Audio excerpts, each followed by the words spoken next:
Hello guys, എല്ലാവർക്കും പെട്ടിക്ക് വീഡിയോയിലേക്ക് സ്വാഗതം. അപ്പോൾ ഞാൻ വന്നിട്ടുള്ളത് ഒരു ചെറിയ റെസിപ്പി ആയിട്ടാണ്. എന്താണെന്ന് വെച്ചാൽ ചെമ്മീൻ ഫ്രൈ. അപ്പം ആദ്യം തന്നെ നമ്മൾ ചെമ്മീനൊക്കെ നല്ല വൃത്തിയാക്കി കഴുകി പൊളിക്കുകയാണ് അതിൻ്റെ വേസ്റ്റുകൾ.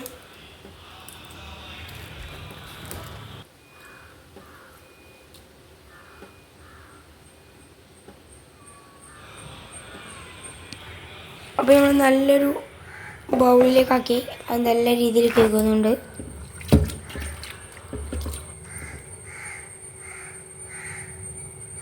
അപ്പോൾ നമ്മൾ വൃത്തിയായൊരു ബൗളിൽ കഴുകി വെച്ചിട്ടുണ്ട്. അപ്പം ആദ്യങ്ങൾ കാണുമ്പോൾ കുറേ ഉണ്ടായിരിക്കും, പക്ഷേ ഇത് കുറച്ചേ ഉള്ളൂ.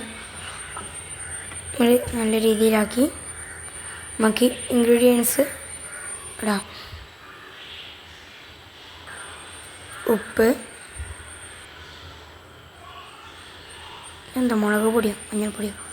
മുളക് പൊടി ഏതേ ഒന്ന്. ഇത് മഞ്ഞൾപ്പൊടി. ഇതെല്ലാം കൂടി മിക്സ് ചെയ്തു ഇത് നമുക്ക് ചൂടായൊരു പാനിലേക്ക് വെച്ച് പൊരിക്കാം. പാനിൽ ആദ്യം ഓയിൽ കളഞ്ഞിട്ടുണ്ട്. നല്ലോണം ഇളക്കി അത് ഇടാം.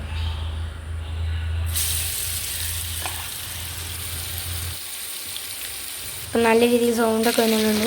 അപ്പോൾ നമുക്ക് അതിനുള്ള മസാലകൾ അതുണ്ടാക്കണമല്ലോ. അപ്പോൾ മസാല ഉണ്ടാക്കാൻ നോക്കുക.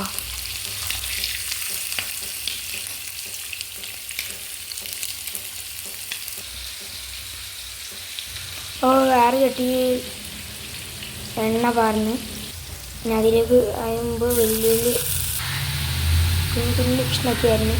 അപ്പോൾ നമ്മൾ ചെമ്മീൻ കുട്ടന്മാരിതാ ഇവിടെ അതിലേക്ക് കരിവേപ്പിൻ്റെ ഇല ഇട്ടു. തക്കാളി എല്ലാം മിക്സ് ചെയ്യാം. ഇഞ്ചി വെളുത്തുള്ളി പേസ്റ്റ് അവിടെ അരച്ച് വെച്ചിട്ടുണ്ട്, അത് അതിലേക്ക് ഇടുക. മഞ്ഞൾപ്പൊടി, മുളക് പൊടി, കുരുമുളക്, ഇതെന്താ അറിയാൻ. പൊരിച്ച ചെമ്മീനുകൾ അതിലേക്ക് ഇടാം.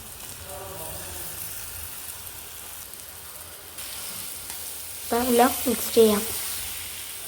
അപ്പം നമ്മളെ മല്ലിച്ചപ്പ് കുട്ടന്മാരൊക്കെ അത് റെഡി ആയിട്ടുണ്ട്. അപ്പം നമുക്കതിലേക്ക് വരാം. എന്ത് മണോ! നിങ്ങളിത് ട്രൈ ചെയ്യാൻ മറക്കല്ലേ കേട്ടോ. അപ്പം നമുക്ക് ഈ പാത്രത്തിലേക്ക് വരാം. നമുക്ക് ടേസ്റ്റ് നോക്കാം. നല്ല ടേസ്റ്റ് ഉണ്ട്.